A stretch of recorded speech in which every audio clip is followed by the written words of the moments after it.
주신 하나님의 말씀, 우리 신명기 5장 우리 8절에서 10절입니다. 네, 우리 한 목소리로 같이 한번 읽겠습니다. 자, 시작.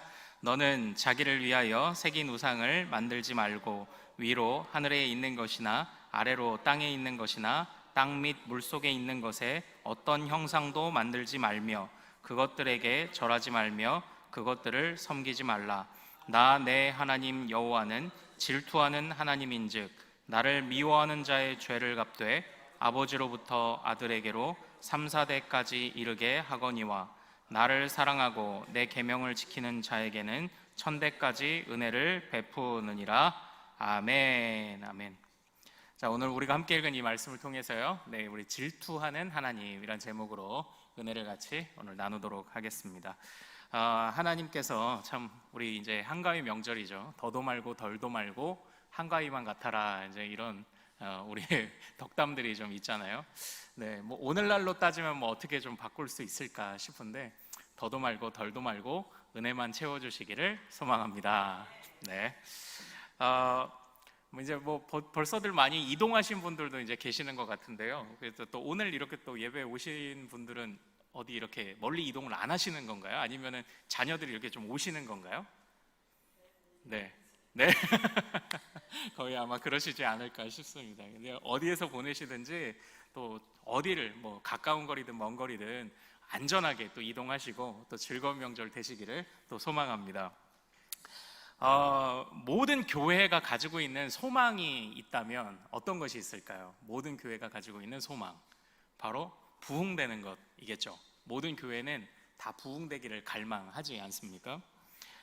그래서요, 사실 그 교회 어느 정도 뭐 이제 부흥이 물론 우리가 뭐 내적으로도 안에서도 이제 내실을 다져가는 것과 외적으로도 커지는 것 다 포함하는 개념이죠. 예, 다 해야 됩니다.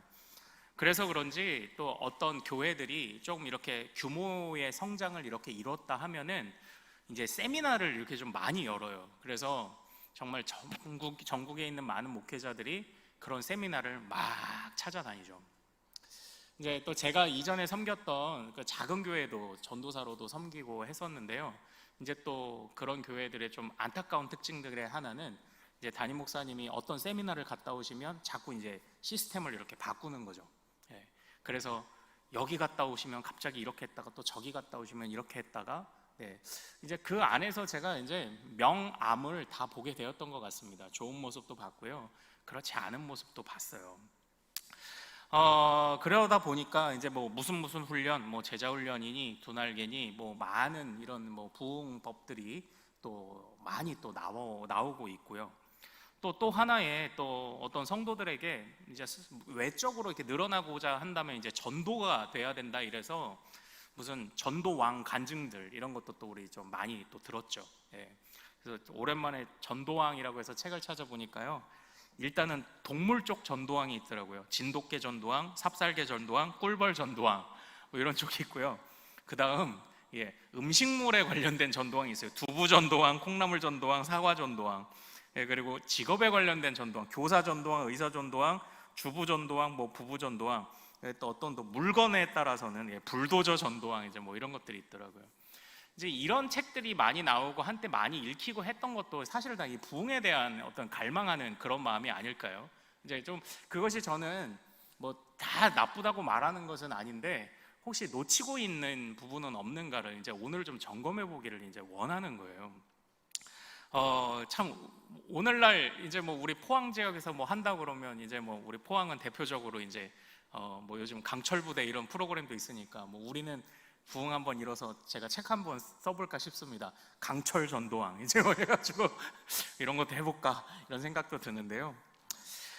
그런데 이 교회가 이제 부흥하는 것이요, 이제 이전 세대들이 어떻게 부흥했는지를 좀 추적해 보는 것도 도움이 될 것 같아요. 제가 이전 세대의 부흥을 추적하는 중에 눈여겨봤던 부분이 뭐냐면, 그 로마가 그 당시 이제 1세기부터 그 한 3, 4세기 뭐 이렇게 그 황금기를 이렇게 보낼 때에 313년에 콘스탄티누스 황제가 기독교를 공인을 했습니다. 그리고요 380년에 테오도시우스 황제가 기독교를 로마의 국교로 만들었죠. 그런데 많은 분들이 여기서 착각을 하십니다. 기독교를 공인했고, 그 당시 세계 대부분의 영토는 다 로마 거였으니까요. 기독교를 공인을 했고 기독교가 국교화돼서 기독교가 이처럼 발전했다고 생각하는 것이 이게 착각입니다. 사실은 그 이전에도 이미 초대교회 때부터도요, 기독교는 발전하고 있었어요. 우리 사도들이 설교를 하면요, 수천 명씩 돌아오는 일들이 있었고요. 또 사도행전에서 보여주는 역사는 무엇입니까? 이미 말씀이 왕성하고 성도들이 허다한 많은 자들이 또 주님 앞에 나오는 일들, 또 특별히 사도행전에 보면요, 허다하게 많은 제사장의 무리가 그 도에 복종했다는 이런 이야기도 나와요. 제사장의 무리가 도에 복종했다는 건 무엇을 의미합니까? 제사장은 제사를 드리고 그것을 안내하고 인도하는 것으로 먹고 사는 사람들입니다. 그런데 제사장이 기독교인이 됐다는 건요, 자기 직업을 포기한 겁니다. 제사장이 더 이상 제사를 드릴 필요가 없잖아요. 예수님께서 완전한 제사를 드리셨으니까요, 십자가의 제사로. 그런데도 불구하고 제사장들이 이 예수님을 따라가는 겁니다. 자기의 직업을 버리고 포기하면서까지요. 그 정도로 초대교회에서는요, 이미 기독교가 국교화되지 않아도, 공인되지 않아도 이미 부흥이 일어나고 있었던 거예요. 다시 말하면 교회의 부흥은요, 세상의 힘으로 되는 것이 아닙니다. 오늘날 저는 교회 부흥에 관해서 고민도 있고요, 좀 숙제도 있습니다. 오늘날 이제 젊은 사람들 또는 어린아이들에게 그들의 눈높이에 맞춰야 되는 것에 관해서는 동의하지만 이 한계가 어디까지일까에 대한 고민이 사실 있어요. 어떤 교회는 찬양을 하는 시간에 조명을 막 돌립니다.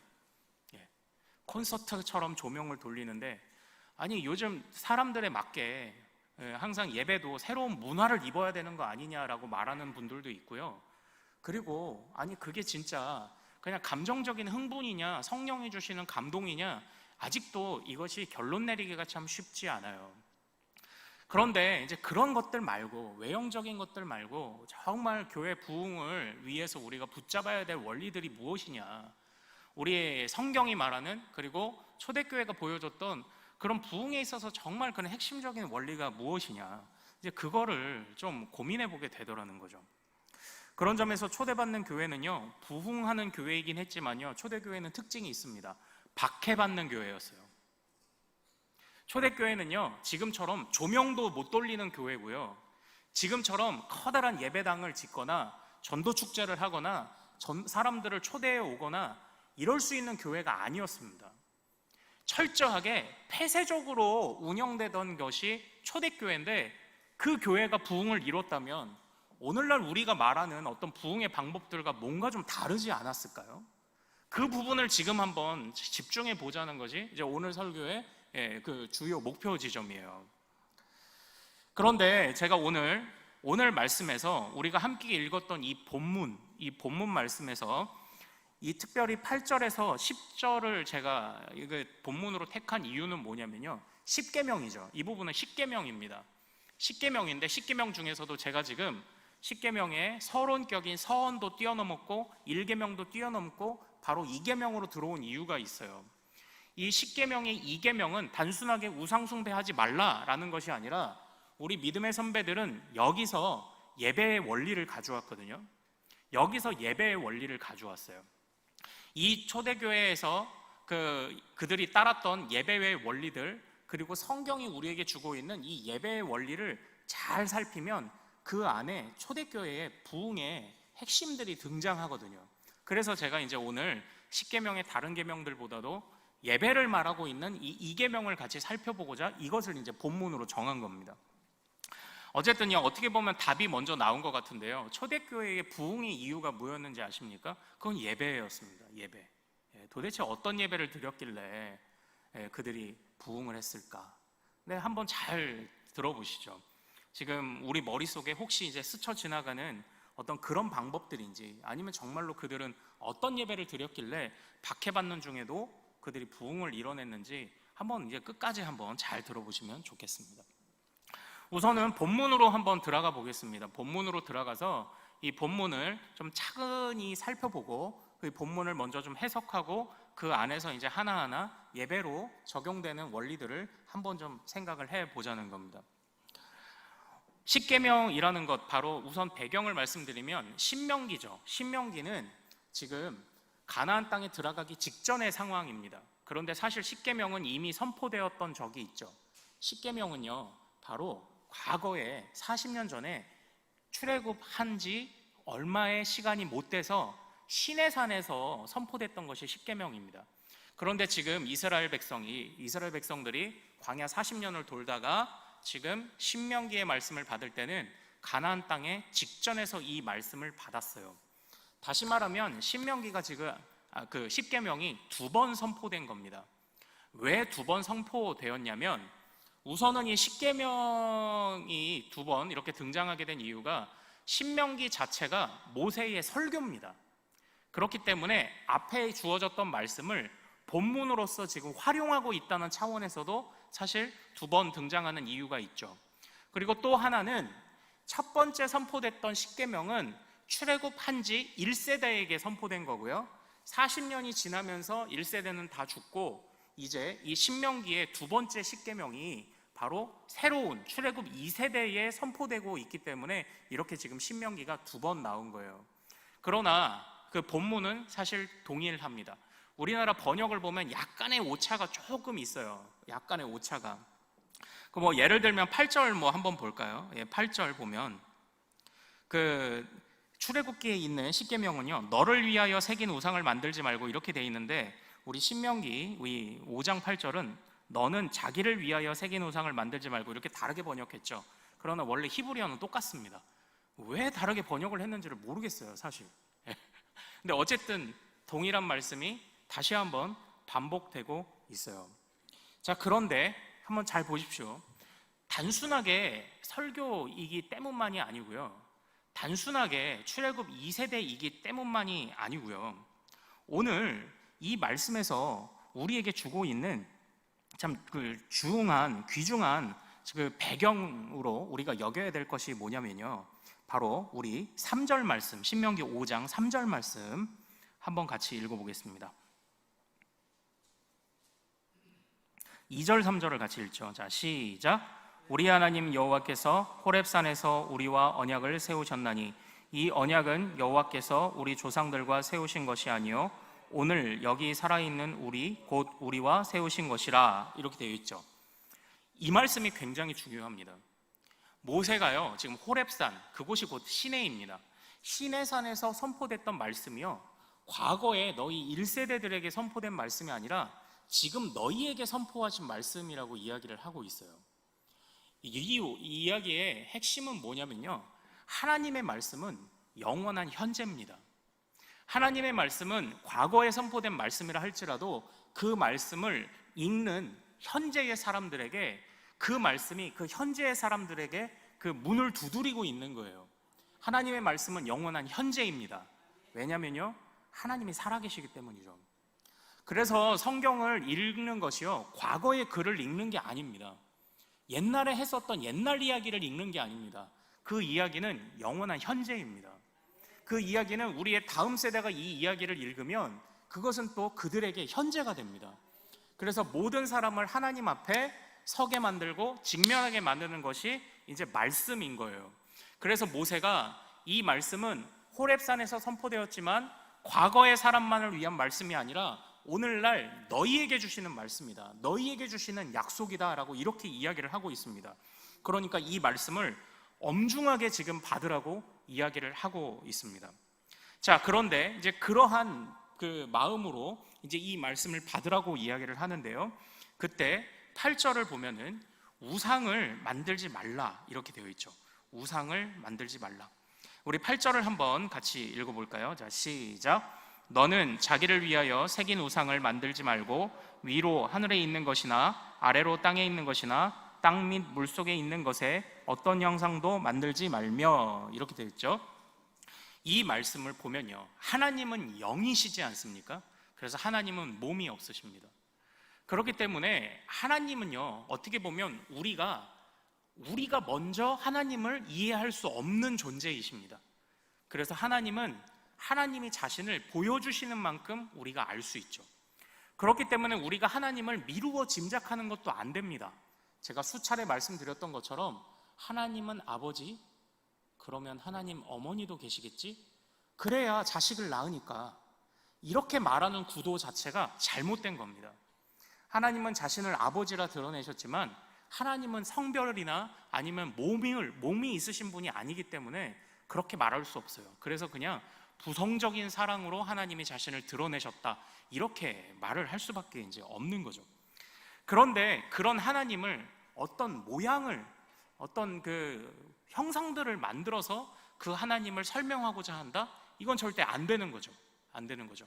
그런데 단순하게 이것을 우리 믿음의 선배들은요, 우상숭배 하지 마, 조각상 만들지 마 차원이 아니라 하나님께 드려야 할 합당한 예배는 하나님이 명하신 방법대로 드려야 한다로 이 말씀을 받았습니다. 하나님께는 하나님의 뜻에 합당한 예배를 드려야 한다. 하나님을 섬길 때는, 그러니까 우리가 사람들이 우상에 조각을 만드는 이유가 뭔가요? 그냥 심심해서 만드나요? 아닙니다. 섬기려고 만드는 거죠. 이스라엘 백성들이 금송아지를 만들었던 이유가 무엇입니까? 우리를 애굽에서 인도해낸 신을 보이라고 하니까 아론이 그 우상을 만들어준 거잖아요. 우상을 만드는 건요, 호기심으로 재미삼아 만드는 게 아닙니다. 섬기려고 만드는 겁니다. 그렇기 때문에 우상을 만들지 말라, 이 말씀은요, 하나님이 너 다른 방법으로 나를 예배하지 마 라는 말씀으로 이 말씀을 받아들였던 거예요. 그래서 이 말씀을 그런 의도로 주셨고, 우리 믿음의 선배들은 바로 그 말씀을 정확하게 캐치했죠. 하나님을 욕되게 하지 말아라. 하나님께는 합당한 영광을 돌려야 된다. 하나님은 하나님이 명하신 방법으로 섬겨야 된다. 바로 그 이야기를 이 원리에서 이제 뽑아내었던 거예요. 그래서 하나님은요, 정말 하나님께서 명하시는 대로, 하나님이 기뻐하시는 대로 바로 그런 예배를 드리시기를 원하십니다.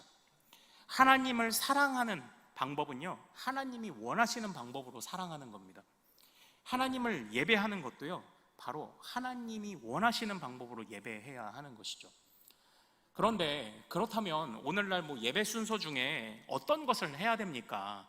물론 우리 이런 원리를 종합적으로 판단해서 대체적으로 우리 지금 장로교 안에서 따르고 있는 것이 거의 초대교회에서 사용하고 있던 예배의 형식과 거의 동일합니다. 물론 조금씩 다른 부분은 있기는 하죠. 그러나 하나님께 우리가 예배를 드릴 때는요, 하나님이 받으셔야 되는 그 영광이 조금 더 새 나가지 않도록 바로 우리가 그런 방법들을 고민하고 또 그런 방법들을 또 따라가야 하는 바로 이런 책임이 있어요. 어쨌든 핵심은 하나님 그 자신입니다. 하나님이 원하시는 방법으로 예배해야 한다. 바로 그런 원리가 이 안에 주어지고 있는 거예요.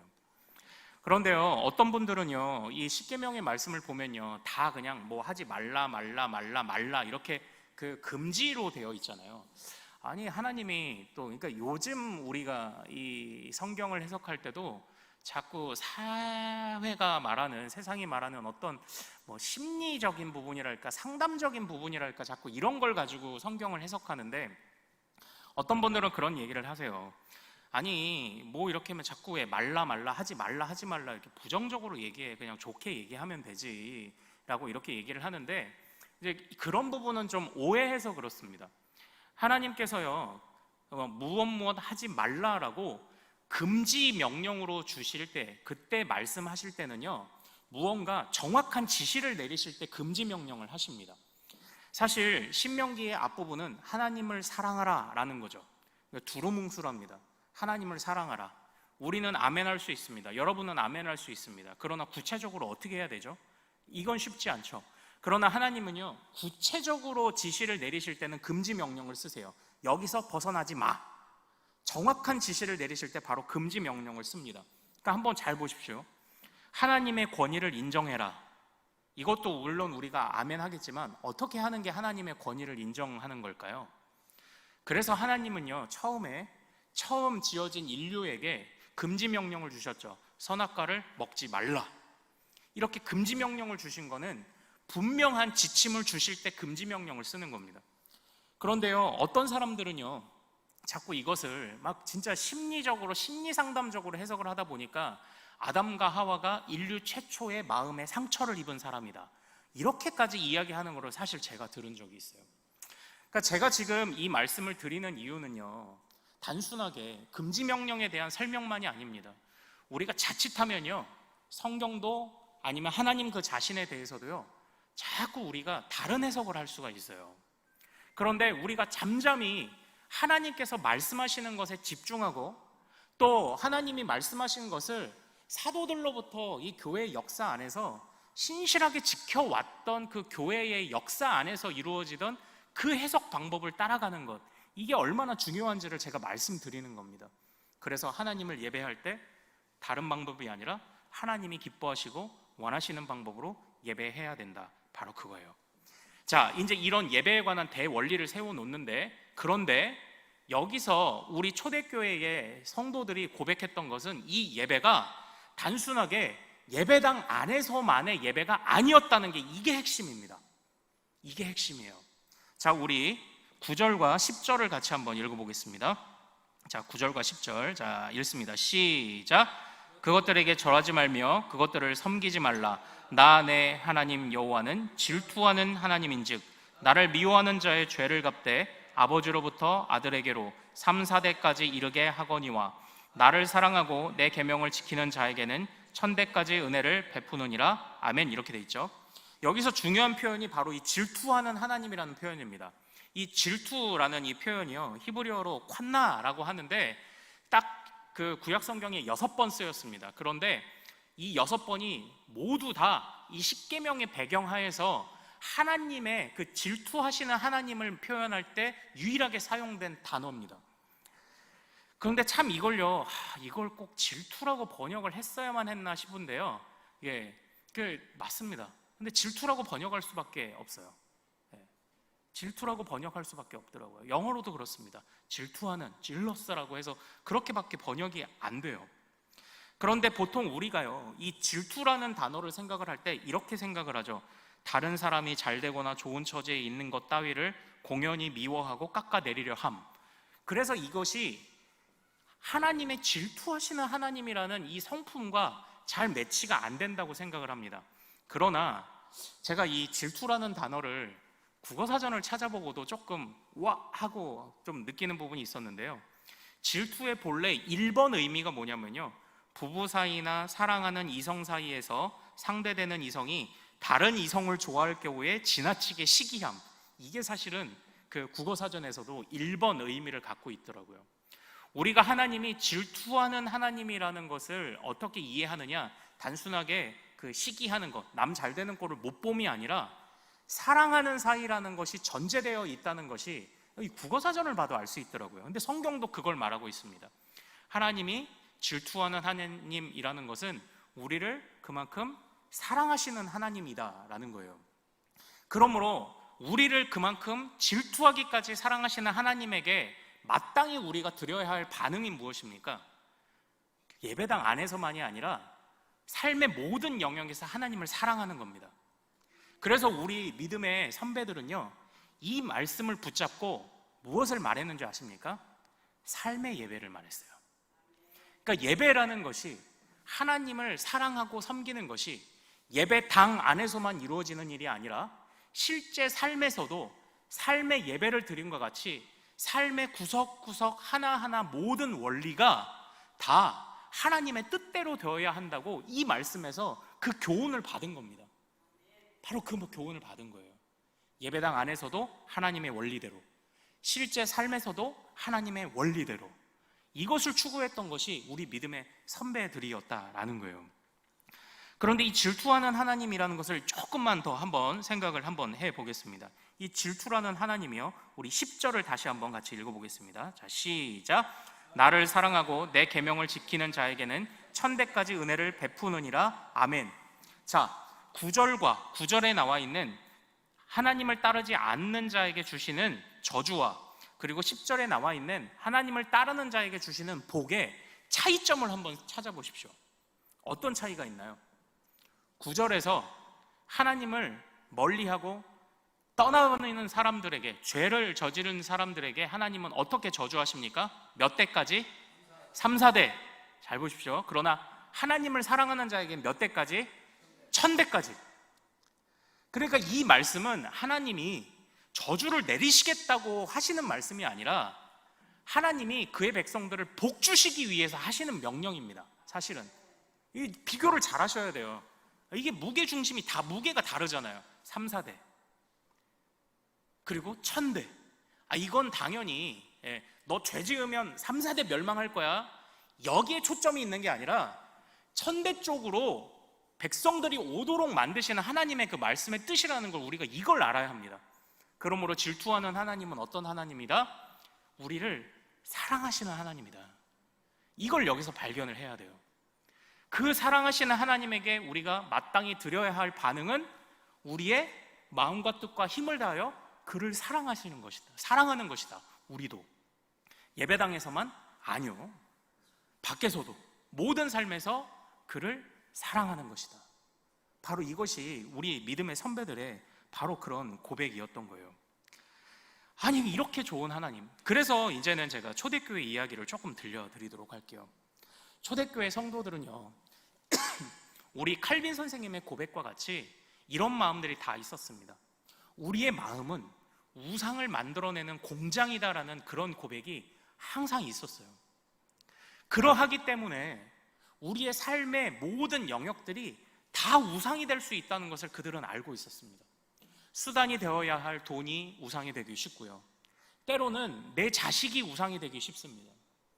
때로는 내가 살아가는 내 직업이 우상이 될 수 있고요, 사람들의 평판이 우상이 될 수 있습니다. 이것이 다 우리의 주객이 전도된 삶을 살 수 있죠. 우리는 우상을 만들어내는 공장이니까요. 그래서요, 우리 믿음의 선배들은요, 철저하게 삶의 예배를 더 강조했습니다. 삶의 예배를 더 강조했어요. 우리가 살아가는 현장에서 조금이라도 방심하면 우리는 우상을 만들어내는 자들이기 때문에 삶의 모든 영역에서 조금 더 방심하지 말자. 조금 더 하나님이 최선을 다해 모든 영역에서 하나님만이 우리의 주인 되시게 하자. 이 마음이 충만하게 살아갔던 자들이 바로 질투하시는 하나님을, 곧 사랑하시는, 복주시는 하나님을 섬겼던 우리 믿음의 선배들이었다라는 거예요. 그러니까요, 하나님께 초점을 맞추지 않는 틈이 없었습니다.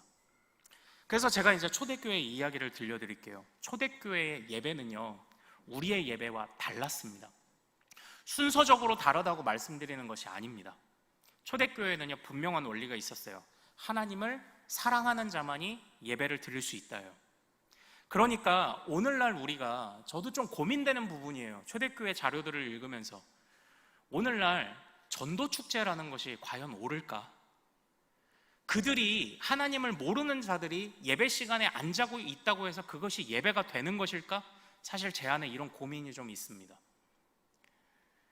그래서 초대교회는요, 하나님을 모르는 사람이 예배 자리에 앉아 있는 것 자체가 하나님을 향한 예배를 모독하는 것이라고 생각해서 신자가 되려고 하는 사람의 새신자 교육을 철저하게 했습니다. 새신자 교육을 3년을 시켰어요. 그리고 그 3년 끝에 바로 모든 것을 다 버려도 그리스도를 택하겠습니까? 라는 고백에서 아멘이라는 고백이 나올 때 비로소 세례를 주었습니다. 그래서 세례를 줄 때 재밌는 장면이 있어요. 서쪽에서부터 입장을 합니다. 서쪽은 이전 문화 안에서요, 해가 지는 거죠. 어둠을 상징합니다. 그래서 서쪽으로부터 입장을 해요. 그리고 서쪽으로 입장할 때 자신의 모든 삶을 다 부정한다는 의미로 서쪽을 향해 침을 3번 뱉게 합니다. 재밌죠, 이런 거죠. 그러니까 상징적으로 표현하게 하는 겁니다. 그리고 성전 안으로 들어와요. 예배당 안으로 들어와요. 그리고 예배당 안에서 세례를 받죠. 그러면 이제 어디로 나갈까요? 빛의 방향, 동쪽으로 퇴장시킵니다. 이런 절차 하나하나를 우리 교회 어디가 동쪽인가요? 이제 우리도 세례도 하고 입교도 하고 해야 되는데, 뭐 그런 것도 한번 좀 교육할 수 있다면. 그만큼 우리 초대교회가요, 이 신앙을 철저하게 고백했을 때, 그리고 세례는, 우리는 세례 교육 1달 정도 하죠. 그리고 세례는 어떤 입문, 기독교의 입문 정도의 느낌을 받지 않습니까? 그러나 초대교회는요, 세례는 완성이었어요. 그래서 세례를 받은 자가 다시 죄를 지으면 천국에 갈 수 있냐 없냐, 뭐 우리는 아니 뭐 회개하면 되지 이랬잖아요. 그들에게는 그런 개념이 없었습니다. 세례 받았으면 이거는 일평생 내가 하나님을 포기하지 않겠다는 최고의 다짐과 서약을 한 건데, 그걸 어기면 하나님한테 용서받지 못할 죄가 아닐까? 심지어는 이런 생각까지 갖고 있던 것이 우리 초대교회였어요. 그러므로 세례를 받는다는 건 완성이었어요. 3년간에. 그런데 그 3년이 그냥 3년입니까? 기독교가 박해받는 와중에, 도망다니면서 피해 다니는 와중에 받는 3년의 교육입니다. 그렇게 사람들이, 그 교육을 받는 사람들이 있었을까요? 정말 놀라운 사실은 있었다는 거죠. 그들이 있었다는 거예요. 근데 잘 생각해 보십시오. 예배도 폐쇄적으로 드립니다. 아무나 못 들어옵니다. 실제 초대교회에 있어서 집사들의 역할 중에 하나는 문지기였습니다. 얼굴을 구분해내고 신앙적으로 하나님 앞에 신앙 고백을 제대로 하지 않는 사람을 구분해내는 문지기의 역할을 감당하던 게 집사들의 그 일 중에 하나였다는 기록이 있습니다. 왜냐하면 교회의 거룩함을 해쳐서는 안 되니까요. 아무나 들어와서는 안 되니까요. 그렇게 해서 신실한 사람들이 박해를 피해 예배를 들어와요. 이 예배는요, 밖으로 찬송 소리조차 낼 수 없어요. 정말 안타까웠던 사실은 어떤 세미나를 다녀오셨던 한 목사님이 정말 갑자기 찬양을 크게 해야 되겠다고 마음을 먹고 갑자기 찬양 소리를 엄청 크게 하셨습니다. 그랬더니 아니나 다를까 주변 이웃들에게 고성방가로 소음으로 신고가 들어왔어요. 그러나 안타까운 사실은 그 목사님이 이런 말씀을 하시더라고요. 우리가 교회가 부흥할 때는 영적인 도전이 있기 마련이에요. 제가 이런 이야기까지 들어봤습니다. 굉장히 답답하죠. 아니, 그냥 소음 신고가 들어왔다고요. 근데 그분은 아니래요. 부흥하려면 찬양 소리가 커야 된답니다. 어떤 분은 찬양 소리가 빨라야 부흥이 일어난다고 합니다. 제 안에 굉장한 고민이 많아요. 그러나 초대교회는 찬양 소리를 밖에 내보낼 수 없었습니다. 심지어는 자기 자신이 그리스도인이라는 것을 오늘날 우리 집에 교패 붙이는 거 절대 못합니다. 그래서 초대교회 사람들은 만났을 때 서로가 자신의 신분을 확인하는 비밀 표시를 갖고 있었잖아요. 물고기. 바닥에 물고기를 싹 긋고 상대방도 물고기를 그으면 너나 나나 같은 편이구나, 이걸 확인하던 비밀 암호가 익투스라고 하는 물고기였지 않습니까? 그렇게 폐쇄적으로 예배를 드렸는데 그들이 부흥됐다는 거예요. 그들의 부흥이 어디 있었냐면, 제가 읽은 초대교회에 관한 기록에서 그들의 부흥의 핵심은요, 바로 그들의 삶에 있었어요. 그들의 삶에. 저는 이전에 어떤 집사님, 이런 분을 한번 만난 적이 있었습니다. 그때 그 집사님으로 인해서 감탄했었던 적이 있었는데요. 그게 뭐냐면, 이분의 집이 그냥 팍 망했습니다. 그냥 폭삭 망했습니다. 그런 집사님을 제가 만났던 적이 있어요. 그러나 이 집사님은요, 혼자서는 기도하고 눈물을 흘릴지 몰라도 단 한 번도 교회나 어디서나, 심지어는 동네에서도요, 아니 저 여자 미쳤나 봐, 집 망했는데 왜 저리 웃고 다녀, 이런 이야기까지 듣던 사람이었습니다.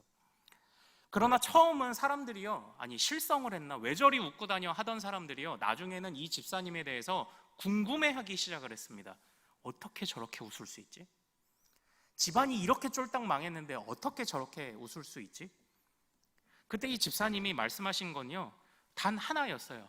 그래도 하나님이 살아계셔서. 그거였어요. 이게 제가 첫 사역할 때 겪었던 교회에서 만난 집사님의 모습이었어요. 바로 그런 모습이, 즉 삶의 예배가 드려지는 모습들이 초대교회 안에 가득했습니다. 그리고 사람들은요, 거기에 호기심을 갖는 거예요. 호기심을 갖는 겁니다. 믿지 않는 사람들이 믿는 사람들의 삶을 보면서 느끼는 호기심. 복음을 막 지금처럼 전할 수 없었습니다. 박해받는 때입니다. 그런데 왠지 그냥 교인인 것 같고 저 사람의 삶을 보는데, 그런데 왠지 궁금해지는 거죠. 저 사람의 삶은 왜 저리 다를까? 왜 남들과 다를까? 남들은 아웅다웅하면서 세상에 있는 모든 것들을 다 우상과 자신의 목표로 삼는데 왜 저들에게는 이것이 목표가 아닐까? 왜 저들에게는 이것이 수단일까? 그 호기심이 사람들을 자극한 겁니다. 그 호기심이 그들을 교회로 이끌었고요. 그리고 교회에 나와 3년간 몰래 그 성경에 관해서, 그리스도에 관해서 또 소개받고 배우는 과정에 또 그런 마음을 가지고 모인 사람들에게 성령이 역사한 겁니다. 성령이 역사해서 그들의 마음을 바꿔놓는 거죠. 그러니까 제사장이 자기 직업을 포기하면서도 그리스도인이 되어버리잖아요. 이런 역사가 일어난 겁니다. 사랑하는 여러분, 제가 처음에 교회 부흥에 관한 화두를 던졌죠. 저는 우리 교회가 부흥되는 교회가 되기를 소망합니다. 그러나 한두 명의 소수의 전도 왕을 통해서 부흥하는 교회가 되기를 원하지 않아요. 저는 우리 교회 전도 왕 나오면 좋겠습니다. 그러나 한두 사람이 전도왕 되는 것을 원하지 않아요. 저는 여러분들 모두가 바로 삶의 예배로서, 이 자리에서만이 아니라 삶의 예배로서 세상을 향해 우리 그리스도인들은 뭔가 좀 달라, 우리는 뭔가 좀 다른 생각을 갖고 살고 있어, 너희들 우리 삶이 궁금하지 않아? 이걸 보여줄 때에 저는 우리 교회가 건강한 부흥을 이루게 될 수 있을 줄로 믿습니다. 바로 삶의 예배, 이 자리에서의 예배만이 아니라 삶의 예배, 우리를 질투하시도록 사랑하시는 그 하나님을 정말 나도 최선을 다해 사랑하기 위하여서 정말 매 순간, 내가 숨쉬는 모든 순간 하나님을 사랑하기 위해 애쓰며 헌신했던 바로 그 초대교회 성도들과 같이 우리가 살아갈 때 그때의 교회에 부흥이 일어난다는 것을 우리도 꼭 기억하기를 소망합니다. 하나님이 원하시는 방법이 이것이 하나님이 원하시는 방법 아닐까요? 하나님이 원하시는 예배가 정말 이거 아닐까요? 그래서 제가 좀 제안을 드리겠습니다. 자, 첫 번째, 우리는 어떻게 해야 되냐? 우리가 함께 모여서 드리는 이 예배, 우선 이 자리에서 일단 최선을 다하는 겁니다. 우리가 매 주일이나 아니면 수요일 새벽 예배 드리는 예배는요, 하나의 우리의 마음속에 좀 약점 아닌 약점을 가지고 있어요. 그게 뭐냐면 매주일 똑같은 것이 반복된다는 겁니다. 우리는 반복되는 것에서요 해이해지기 쉽습니다. 혹시 모르겠습니다. 사도신경을 암송을 할 때 살짝 눈을 뜨고 저를 보신 분들이 계신지 모르겠습니다만, 제가 사도신경을 할 때 어떻게 하는지 혹시 아십니까? 저는 항상 이렇게 하고 사도신경을 하죠. 그러니까 자칫하면 이 사도신경이 그냥 입술에서 머물다가 그냥 습관적으로 암송하는 그냥 그런 것이 되어버릴까봐 어떻게 해서든지 좀 가슴에 좀 진실되는 고백을 하고 싶은데 어떻게 하면 될까를 고민하는 중에 제가 이제 언젠가부터는 계속 사도신경을 암송할 때 가슴에 이렇게 손을 올리고 해요. 그리고 단어 하나하나에 힘을 주죠. 성령을 믿사오며, 그리고 제가 사도신경을 그렇게 빨리 제가 암송하지 않잖아요. 뭐 이런 것 같은 겁니다.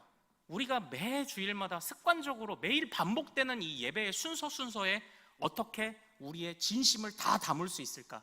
이걸 먼저 같이 고민해 주시기를 소망합니다. 우선 그게 하나님이 원하시는 실제 이 예배의 현장이겠죠. 그리고 거기에 더해서 삶이 예배되는 바로 그러한 삶을 우리가 함께 살아갑시다. 이것은 굉장히 많은 고민을 필요로 하죠. 굉장히 많은 고민을 요구합니다. 그러니까 같이 연구해 봅시다.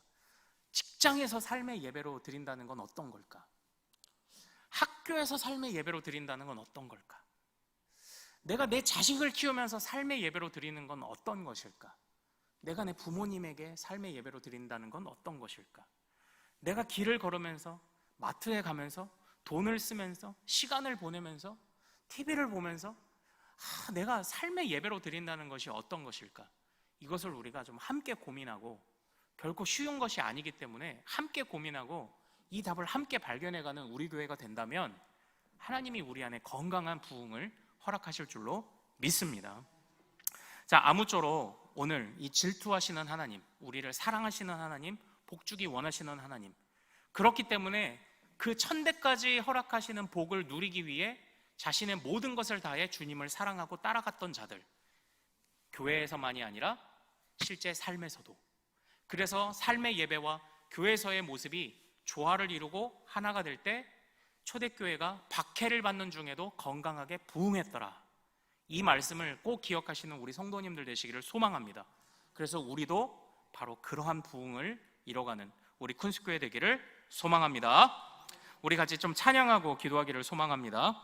무슨 일이 있어도 주님만을 바라보겠습니다. 주만 바라볼지라. 우리 같이 찬양합시다.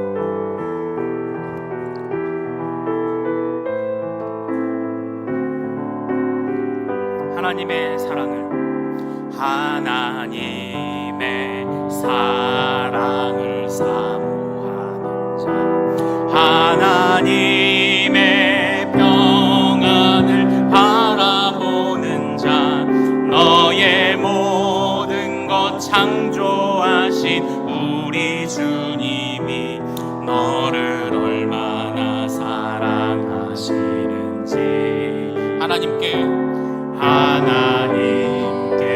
찬양과 경배하는 자, 하나님의 선하심을 닮아가는 자, 너의 모든 것 창조하신 우리 주님이 너를 자녀 삼으셨네. 하나님 사랑의 눈으로, 하나님 사랑의 눈으로 너를 어느 때나 바라보시고, 하나님 인자한 귀로서, 하나님 인자한 귀로서 언제나 너에게 기울이시니, 어두움에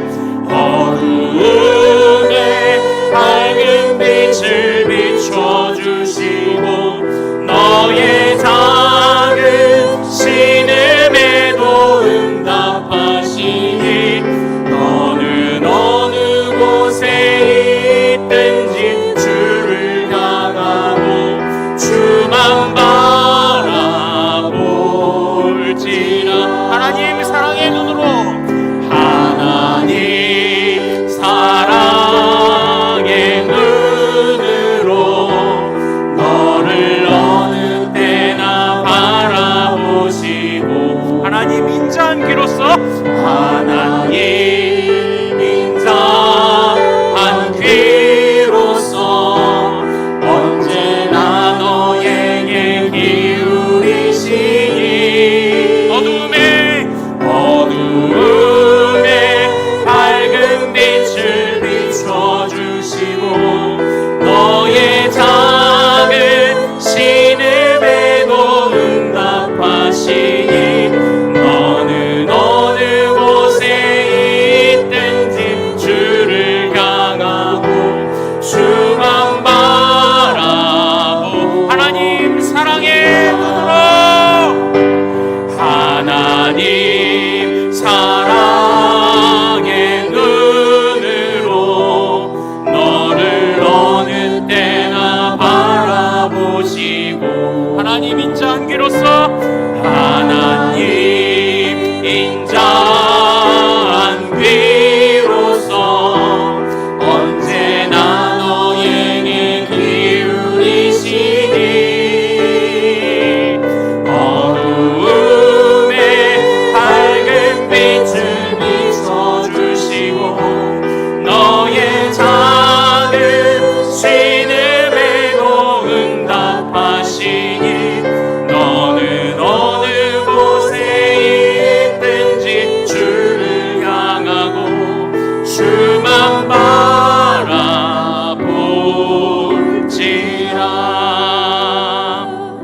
우리 이 시간 말씀을 붙잡고 기도하기를 원합니다. 우선 하나님이 원하시는 방식으로 우리에게 예배를 원하십니다. 그런데 이 예배는 예배당에서 드리는 예배만을 예배라고 말하지 않습니다. 바로 질투하시도록 우리를 사랑하시는 하나님께 모든 순간 반응하는 것이, 합당한 반응을 올려드리는 것이 바로 예배입니다. 그러므로 예배당에서 드리는 예배의 현장뿐만 아니라 우리의 모든 삶이 곧 예배로 드려져야 합니다. 우리가 예배당에 모여 드리는 예배도 하나님의 방법으로, 우리가 실제 삶의 현장에서 살아가는 모든 삶도 하나님의 방법으로, 바로 그것이 교회의 건강한 부흥을 가져오는 바로 최고의 헌신임을 우리가 기억해야 할 줄로 믿습니다. 질투하시는 하나님, 우리를 사랑하시는 하나님, 천대까지 복을 주시는 그 하나님을 기억하며 기대하며 정말 이런 하나님을 우리가 붙잡지 않는 것이 얼마나 미련하고 무서운 일인지를 우리가 다시 한번 마음에 새기며, 주여 내가 일평생 주님만 바라보겠습니다. 삶도 예배로 드려지게 하옵소서. 우리가 교회에서도 최선을 다해 섬기고 하나님께 집중하며 예배하게 하옵소서라고 우리 주여 이름 크게 한번 부르고 같이 기도하겠습니다. 주여!